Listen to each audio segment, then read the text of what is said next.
मैं आपको दावे के साथ कहता हूं, अगर ये वीडियो आपने आखिर तक देख ली तो आपकी पूरी जिंदगी बदल जाएगी और इसको लास्ट तक जरूर देखना। एक बार एक महात्मा जंगल में अपनी साधना में लीन थे। कुछ समय बाद उनकी आंखें खुली तो उन्होंने देखा कि 4 सुंदर युवतियां उनके सामने खड़ी हैं।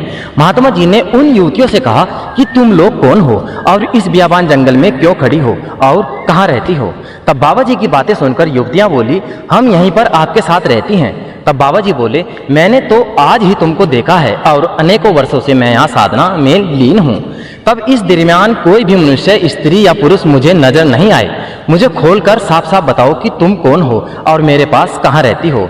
उनमें से एक युवती बोली, बाबा मैं बुद्धि हूँ और मेरा निवास मस्तिष्क में है, मैं वहीं रहती हूँ।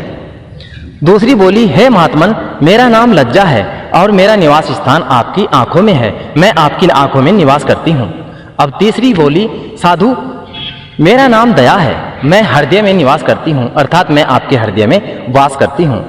अब चौथी का नंबर था तो चौथी बोली, हे महात्मा मेरा नाम शक्ति है और मैं सर्वांग यानी कि सभी अंग में निवास करती हूँ, अर्थात मैं आपके सारे शरीर में समाई हुई हूँ।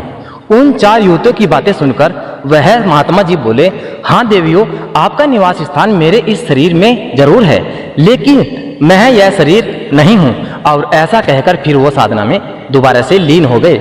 कुछ समय बाद जब उनकी आंखें खुली तो उन्होंने देखा कि 4 सुंदर युवक उनके सामने खड़े हैं। महात्मा जी ने उनसे कहा कि हे पुरुषों आप कौन हो और इस जंगल में क्या कर रहे हो और तुम कहाँ रहते हो।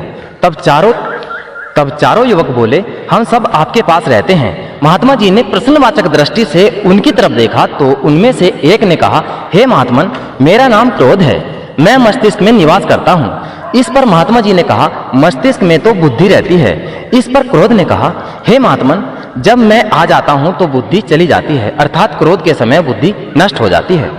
अब दूसरा युवक बोलता है कि हे महात्मा मेरा नाम काम है, मेरा निवास स्थान आंखों में है। इस पर महात्मा जी बोले, आंखों में तो लज्जा रहती है। तब उस युवक ने कहा, हाँ आपने बिल्कुल ठीक कहा, लेकिन जब मैं आ जाता हूं तो लज्जा शर्म चली जाती है और मनुष्य माँ बहन पति की अपनी पहचान खो देता है। तीसरे युवक ने कहा, हे महात्मा मेरा नाम लोभ है, मैं हृदय में निवास करता हूँ।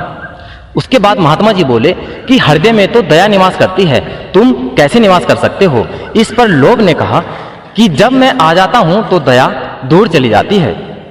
अब चौथे की बारी थी तो चौथे ने कहा कि मेरा नाम मोह है, मैं संपूर्ण शरीर में निवास करता हूं, परंतु शक्ति के सामने तुम कैसे ठहरते हो।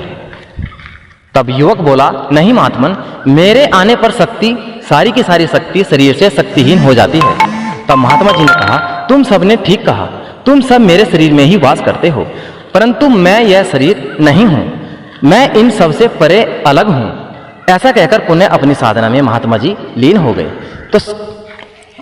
तो इस प्रकार कोई भी व्यक्ति अगर सच्चे मन से अपने गुरु के मार्गदर्शन में साधना करता है तो कुछ समय के बाद ये सभी कामनाएं उससे अलग होकर बाहर खड़ी हो जाती हैं और वह व्यक्ति बिल्कुल निश्चल यानी कि बिना छल के बन जाता है और उसकी आत्मा और शरीर जो भी है वो सब पवित्र हो जाता है।